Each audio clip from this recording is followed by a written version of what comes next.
الحمدللہ وکفی وسلام علی عبادہ الذین اصطفی اما بعد۔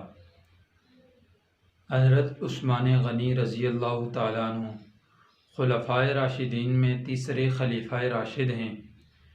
یہ خلافت راشدہ علی منہاج النبوہ، یعنی جس کے عالی حاملین اپنے عہد کے افضل ترین اشخاص ہوتے ہیں، جن میں سے اگر دیکھا جائے تو اول خلیفہ حضرت سیدنا صدیق اکبر رضی اللہ تعالیٰ عنہ انبیاء کے بعد سب سے افضل ہستی ہیں۔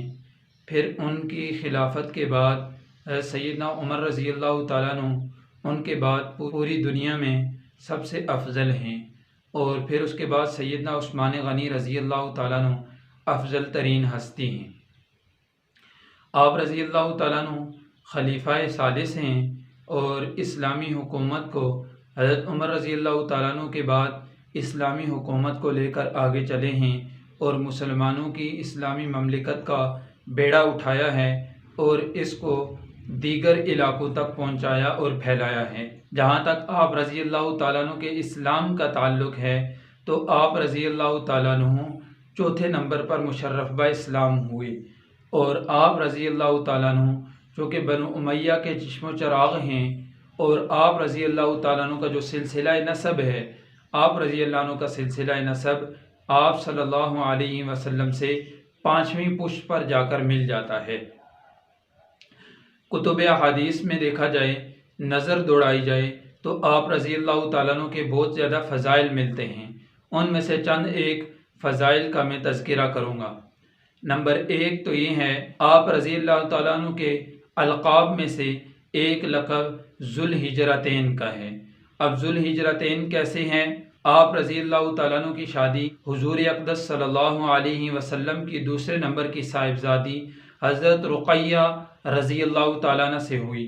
آپ رضی اللہ تعالیٰ عنہ سے شادی کے بعد جب حبشہ کے مسلمانوں نے ہجرت کی تو حضرت عثمان غنی رضی اللہ تعالیٰ عنہ اور آپ کی اہلیہ محترمہ حضرت سیدہ رقیہ بنت رسول اللہ صلی اللہ علیہ وسلم، یہ بھی آپ رضی اللہ تعالیٰ عنہ کے ہمراہ حبشہ کی ہجرت میں شامل ہوئی۔ گویا کہ مسلمانوں میں یہ پہلا جوڑا تھا جس نے ایک ساتھ ہجرت کی۔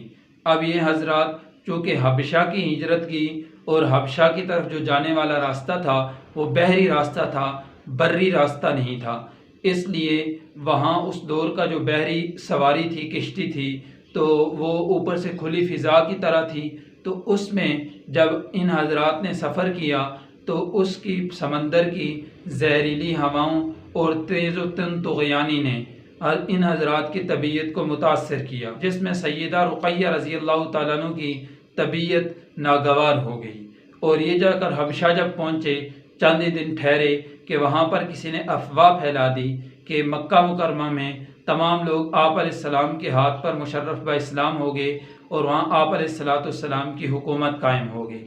تو اس افواہ سے یہ وہاں سے واپس انہوں نے ہجرت کی، اور اسی سمندری راستے سے مکہ مکرمہ پہنچے، اور پھر دوبارہ سمندر کی وہ زہریلی ہوائیں اور طغیانوں کا ان حضرات نے سامنا کرنا پڑا۔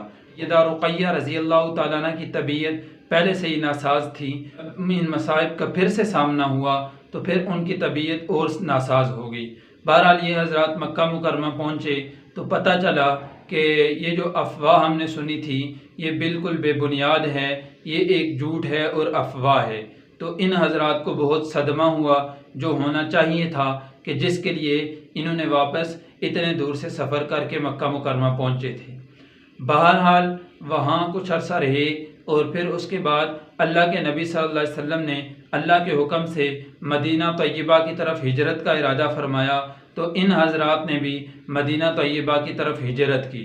تو اس طرح ایک ہجرت سیدنا عثمان غنی رضی اللہ تعالیٰ عنہ کی وہ ہے جو آپ نے اپنی زوجہ مطہرہ کے ہمراہ مکہ مکرمہ سے حبشہ کی طرف کی ہے۔ حبشہ کو آج کل ایتھوپیا کے نام سے پکارا جاتا ہے۔ اور دوسری ہجرت حضرت عثمان غنی رضی اللہ تعالیٰ عنہ نے مکہ مکرمہ سے مدینہ منورہ کی طرف کی ہیں۔ یہ دو ہجرتیں سیدنا عثمان غنی رضی اللہ تعالیٰ عنہ نے کی ہیں، جس کی وجہ سے آپ رضی اللہ عنہ کو ذوالہجرتین کہا جاتا ہے۔ اور بعض حضرات نے لکھا ہے کہ انہی دو ہجرتوں کی وجہ سے آپ رضی اللہ تعالیٰ عنہ کا لقب ذی النورین بھی ہے۔